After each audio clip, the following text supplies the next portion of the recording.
Mirokatra ankehitriny ny asa en ligne eto Madagasikara izay tena mahaliana ny tanora. Misy anefa ny tamazotra pisoloky ao anatin'izy ireny. Misy amin'ny voasoloky tao anatin'ny tolotrasa teo anivon'ny Facebook ny vehivavy iray izay nitady asa. Toy izao ny fanazavana hoentin'ilay vehivavy mahakasika ny nataon'ireo pisoloky. Zany mitady asa foana dia tsy nahita asa dia sendra nahita asa en ligne publication tao amin'ny Facebook dia niditra lien za dia tafiditra tany amin'ny WhatsApp dia avy eo io olona io no nandresy lahatra na hoe misy asa dia mila mi-télécharge Telegram ozy izy dia mi-télécharge Telegram dia tafiditra anatin'ilay asa amin'izay TikTok shop ny anaran'ilay izy. Nanao investissement za tamin'ny voalohany dia rehefa nanao investissement za dia nisy tâche natao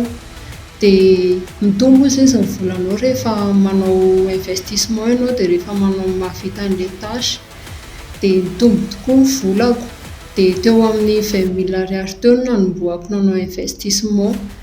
dia misy étape par étape mantsy ilay tâche dia rehefa tonga tany amin'ny tâche fahatelo angamba sa fahaefatra dia satria mitombo foana koa ny vola aloha dia tsy nanam-bola intsony aho dia hoy zareo hoe afaka mindrana vola hozy izy na amin'ny namanao fa tsy débloqué hozy izy ity vola ity raha tsy mandoha vola indray mandeha ianao dia avy eo miteny tamin'izareo hoe za tsy manam-bola mihitsy, tsy nanam-bola mihitsy aho tamin'izay zany satria efa lany nanaovako investissement ny vola. Dia avy eo amin'izay nanadihadiny momba anahy izy hoe fa ahoana hozy izy ny momba anao, zaho aho mbola mpianatra dia zaho mipetraka amin'ny ray aman-dreny dia zaho tsy fananako asa ho any no nanaovako an'izao asa zao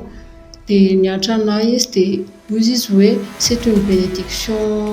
pour vous izy pour changer votre vie dia nomeny asa hafa dia io asa io mandray vola sy mandefa vola amin'ny olona dia ny olona mandefa vola aminahy dia izy mandefa capture amiko hoe reçu ve ity sa tsy reçu dia zaho mamaly hoe reçu sa tsy dia misy fotoana mantsy tsy reçu ilay izy satria indraindray koa message copie-coller ny ataon'ilay olona dia rehefa handefa vola izy dia mandefa référence indray ny anaran'ilay olona dia numéro téléphone an'ilay olona dia ny solde alefa dia avy eo mandefa vola indray za avy eo dia taty aoriana amin'izay za tsy nahafantatra mihitsy za ny asa fotsiny satria tsy fahitako asa no nanaovako an'ilay asa dia mitady vola fotsiny ny nataoko tamin'izany tsy naneritreeritra mihitsy hoe ratsy ilay izy dia teo amin'ny 2 volana latsaka teo zany no nanao an'ilay asa. Taty aoriana amin'izay tamin'ny 22 angambany iny tamin'ny 21 nahazo fitoriana izay dia nampiakarina teny amin'ny cybercriminalité anosy dia izay ny fanazava tamin'ilay mpitory hoe afaka mba mifampiraharaha ve fa izay tena tsy nahafantatra izay hoe misoloky koa zareo fa hoe miasa fotsiny ny ataonay dia nanao fanarahana izay tamin'izay dia ndao ary izy hanao fanarahana dia alohanareo volanay dia vola be moa ilay izy dia hozy izy hoe afaka loha de tranche hozy izy dia manao taratasy tsika dia nanao taratasy izay tamin'izay amin'ilay fandohavana an'ilay vola dia rehefa tonga ny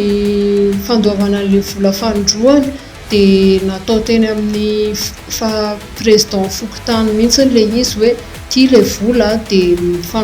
manao soni eo dia be dia be mihitsy moa zany ny fitoriana niatra taminay tamin'io zavatra io. Ianao izy izy anatin'ny telo taona toriana foana jerenao tsara fa tsy maintsy mbola misy tory be dia be ianao izy izay efa lany vola tsy manam-bola ka izay mihitsy